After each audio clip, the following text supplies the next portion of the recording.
pretty ticked off. I think we caught a stalker. It's kind of scary. I don't know if it's scary, but it definitely makes me mad. As you know, Carolyn and I are kind of a recluse couple. We don't socialize, well, at all. We don't even socialize with family much. We're pretty happy just being isolated. People will say in the comment section that I need to socialize more, that it's good for me and all that stuff, but I've done a lot of research into this. And there's two types of people. There's introverts and extroverts. And I'm not a doctor or psychologist, anything, but extroverts seem to think that there is something wrong with introverts. When you really look into it, introverts have a place in society, and 50% of the country is introverts. But extroverts make us feel so bad about it that they force us to socialize. Anytime a crime happens, oh yeah, he's a loner. And the loners are always bad people. And even when I talk about not socializing, and we're quite happy being here, what a sad existence you have, I'll get that in the comment section every time. Well, I don't know why me being a recluse is a sad existence. I don't need people in my life. And for people who need people in their lives, they really don't understand that concept. So it has to be a sad existence to them. I think what frustrates me the most is they feel like they are superior to me, and that we have to bow down to them, that they have the moral high ground because they socialize and they're good people. Social people are important for careers like salespeople, but introverts are good inventors. They can sit in isolation for hours at a time thinking about how to do something. They don't need input from people. They can do research on their own. They don't need to socialize. And what's more important is we don't have to drink. Alcohol seems to be a big thing when it comes to socialization. And Carolyn and I don't drink. I haven't had a beer in, gosh, I can't even tell you when, 8-10 years. I can tell you the last time I had an alcohol drink was probably the day before I got my conceal and carry license. In order to carry your firearm, you cannot be impaired with alcohol. And I always thought, well, I'll give up one right to have my other right, and that was fine by me. I don't want to be impaired if I have to defend myself. Not only will it make it more difficult to defend myself, it would make it more difficult to defend myself in court because they can say, well, you were impaired. I'm uncomfortable with people. I just went and visited with Carolyn's son not long ago, and I was just, I don't know what to say, don't know how to behave. I'm just very uncomfortable. So if I want to be alone on my property, I think that's my right. But extroverts will do whatever they can to violate that right because they think they have a right to force you to be social. So we moved to this area, a very small community. The town is a couple miles down the road. And of course, a lot of people have to pass by our house in order to get to town, but it's a small town, so it's not like it's a very busy road. Now, people will say, you're not off-grid because you live near a road. Well, you know, I disagree, because off-grid means I don't have power. I don't hook up to the water. I don't have to socialize with people. Since we have moved here, I probably count on two hands the number of people that I've talked to. And it's not in a social environment either. Like, hey, let's be friends. There was a woman at the gas station a while back who talked to us. She seemed very friendly. And she counseled us on getting some firewood down at the city park down there. It's an unincorporated area. It was voted to be unincorporated. So the city park is no longer maintained, but the residents of the area maintain it. Well, the tree fell down. I wanted the tree. And she said, yeah, go get it. Anyway, so that's one person. I don't know her name. I think I know where she lives, but I'm not sure. I wouldn't knock on her door to find out. There's a lady at the hardware store who knows my first name, and she knows where I live. And I didn't tell her either. She learned my first name from the receipt when I purchased something. And then she knew where I live because the lady at the gas station, it's very complicated. I don't want to get in how everybody knows everybody, but the lady at the gas station said, howdy, neighbor, in front of this woman. Said howdy, neighbor to me, in front of this woman who knows my name. So later I was at the hardware store and she said, how are you neighbors with that woman at the gas station? I said, well, I'm not really. I live up the hill about a mile from her, if I know where she lives. I've only had a few people on this property. A preacher came over to give us some food from an event they had, and I turned it down. There was a guy came over when I was building a tiny house, and he was very intrusive in my mind, telling me how to hook up the sewer system. And he got the impression that I wasn't interested in his conversation, so he left. You can call me rude if you want, that's fine. I mean, I really don't care. There was a guy here who picked up some scrap metal. Then we put up the no trespassing sign, and we haven't had a problem since. There was a guy who stopped on the road and asked me if I knew where his dog was, had I seen his dog. Then the only other person who has been on the property doesn't even live in this area. It's the guy we bought the property from. He was driving by. He owns some property down there. He's already sold it, but he owns some property down there. He lives miles away from us. And he was going to check on his other property, and he saw me outside, and he stopped and he said, "Man, what you have done here is just absolutely amazing." So I showed him around. He was impressed with everything, the off-grid stuff, the firewood, the well, all of it. I mean, this place was an absolute trash pit when we moved here. He was impressed how well it was cleaned up. One of the things that we do here that I try to be very secretive about is we butcher chickens. I've talked about this. And I've probably butchered 40 chickens since we've been here. What I try to do is I try to be discreet, because we do live by a road, and I don't want to traumatize any kids that may be driving by.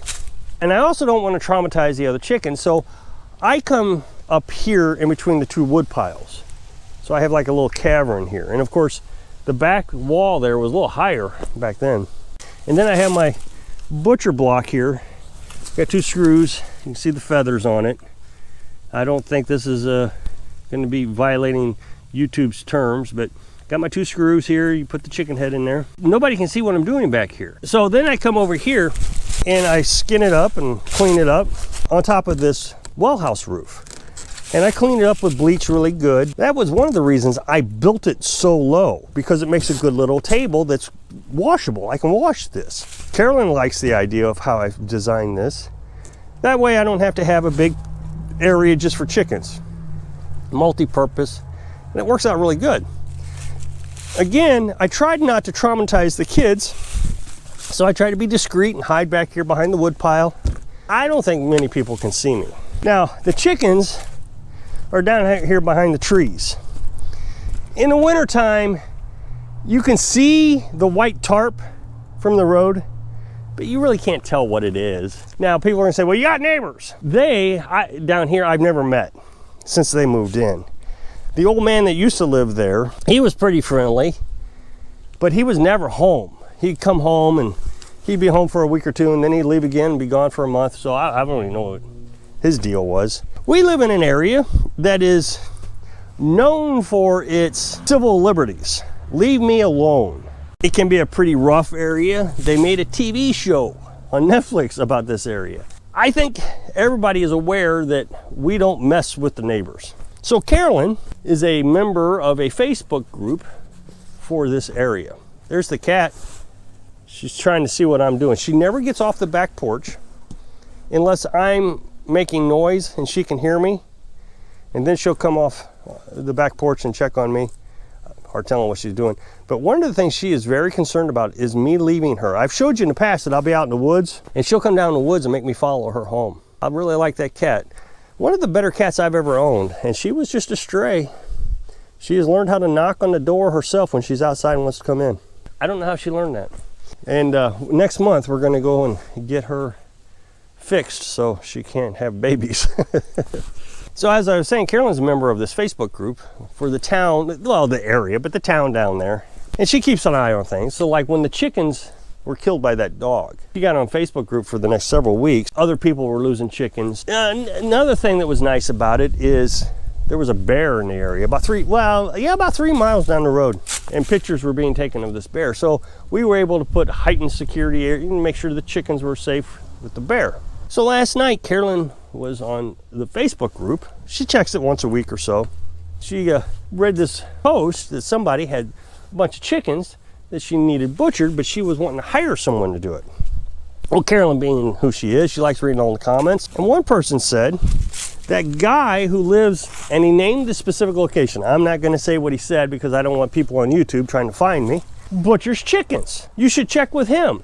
It's the guy who's got the stacks of firewood with blue tarps on it in front of his house. Well, wait a minute.